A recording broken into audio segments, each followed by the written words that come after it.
મહીસાગરના ગાંગટા ગામે તસ્કરોએ ચોરી કરી હોવાની ઘટના સામે આવી છે। મકાન અને દુકાનના તાળા તોડ્યા હતા। સોનાના દાગીના અને રોકડ રકમની ચોરીને અંજામ આપવામાં આવ્યો છે। બાકોર પોલીસે ઘટના સ્થળે જઈને વધુ તપાસ હાથ ધરી છે। મહીસાગરના ગાંગટા ગામની આ ઘટના કે જ્યાં તસ્કરોએ ચોરીને અંજામ આપ્યો હતો। મકાન અને દુકાનના તાળા તોડ્યા હતા। સોનાના દાગીના અને રોકડ રકમની ચોરી કરવામાં આવી હતી। તો બાકોર પોલીસે ઘટના સ્થળે જઈને વધુ તપાસ હાથ ધરી છે।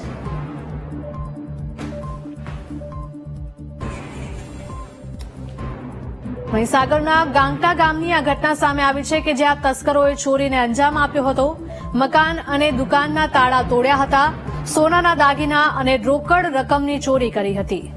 બાકોર પોલીસે ઘટના સ્થળે પહોંચીને આ મામલે વધુ તપાસ હાથ ધરી છે।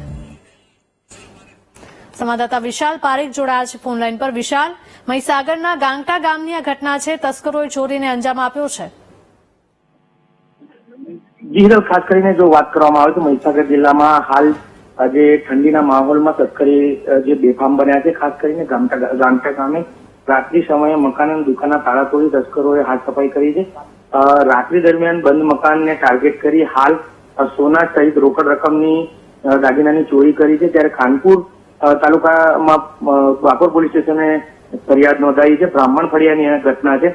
કહી શકાય કે બાકોર પોલીસને જાણ થતા હાલ બાકોર પોલીસે તજવીજ હાથ ધરી છે। જી વિશાલ, આભાર।